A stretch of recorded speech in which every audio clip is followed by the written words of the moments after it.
Et c'est le retour du dieu de la guerre. Wow, wow, wow, wow, wow.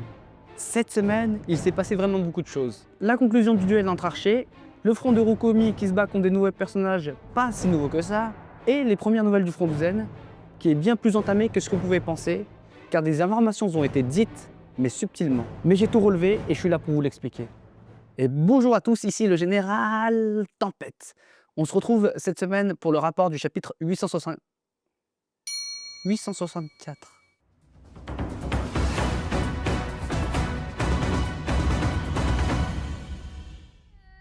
Alors qu'il rend l'âme, des yeux chuchotent à l'oreille de Sekaun. Il lui murmure quelque chose qui semble lui plaire et s'en va le sourire au coin des lèvres. Shin scande le nom de Jin et l'information de la victoire se propage à grande vitesse. Shin se retrouve maintenant à la place du commandant. De la même manière que Kanu était son supérieur hiérarchique lors de la bataille de Bayou, lorsqu'il a tué le général Fuki, Kanu avait propagé le nom de Shin sur le champ de bataille. Scander le nom de ceux qui réalisent des faits d'armes est primordial pour le moral, car elle booste celui des alliés et diminue celui des ennemis. Je pensais bien qu'on aurait la réaction du fils de Sekaun, mais j'étais curieux de voir comment Hara allait nous le montrer.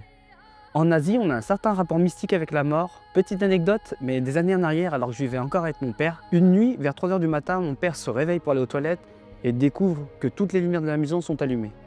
Toutes, sauf les pièces où on dormait. Donc il fait le tour de la maison, il éteint tous les interrupteurs et il se demande pourquoi, moi, j'ai laissé allumer les lumières en allant dormir. Sauf que moi, la veille, j'ai été dormir avant lui. Le lendemain, en fin d'après-midi, il rentre du travail et il me raconte ce que je viens de vous raconter. Et en fait, lui, il s'attendait à me demander pourquoi j'avais laissé les lumières allumées. Mais il s'avère que dans la journée, il a reçu un coup de fil du Laos qui lui annonçait que son cousin était mort. Donc c'est comme si mon oncle était venu nous dire au revoir en allumant toutes les lumières de la maison, en prenant bien soin de laisser nos chambres éteintes pour ne pas nous réveiller. Profitant du boost de morale, porté par la victoire de Jin, les troupes de Shin capitalisent et repoussent les troupes de Zhao. Contrairement au front des montagnards où Zhao n'avait pas pu en profiter plus que ça, car la défaite de Yotanwa était restée discrète. Les troupes de Futai et de Shokutsu ont le moral au plus bas et en payent les frais. Au vu de la mise en scène et de l'arrivée du clan Saki, on est en droit de penser que Tan va s'en sortir. Riboku au sommet de sa colline fait mine de rien, mais au fond de lui il bouillonne. Cet énième fait d'armes accompli par la Aishin lui reste en travers de la gorge.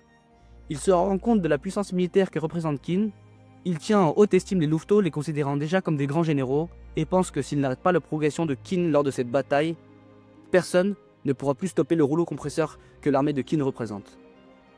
Riboku décide de prendre les choses en main en personne sur ce front et va tenter de limiter les dégâts. Suite au retrait de Yotanwa, le front des montagnards a perdu en territoire, mais le front de Shin vient le contrebalancer. Sans plus tarder, direction le front suivant.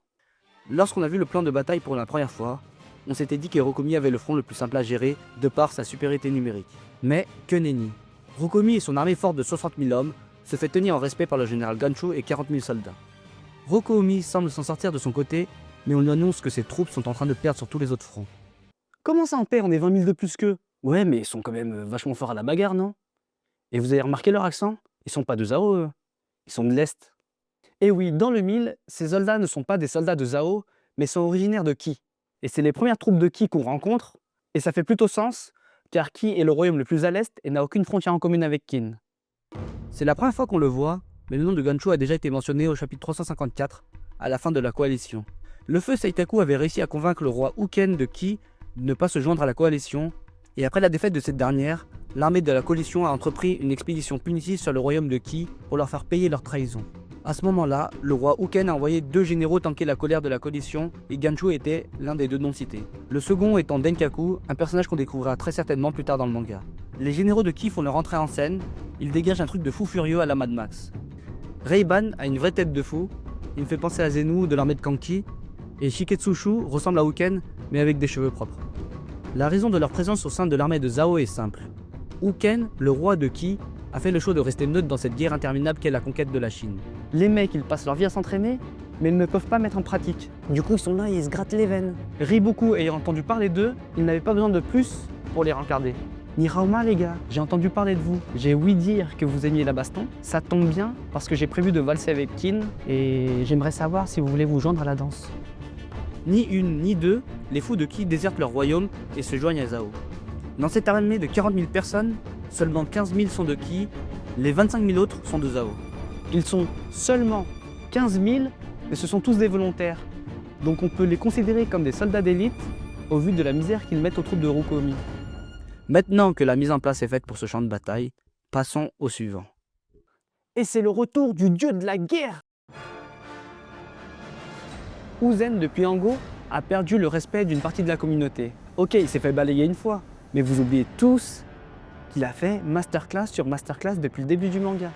Moi, je suis un fervent admirateur d'Uzen. Ce type est mental. En ce début de bataille, Uzen s'est servi des troupes de Han comme de la chair à canon. C'est ce qu'il avait déjà annoncé au chapitre 845 quand il a su qu'il serait rejoint par des soldats de Han. Il s'est servi d'eux pour engager le combat, et maintenant que les troupes de Seika sont fatiguées, il envoie la vraie sauce avec ses deux nouveaux généraux, Hankai et Naraku. Le gars, comme prévu. Il dit, il fait. Tout simplement.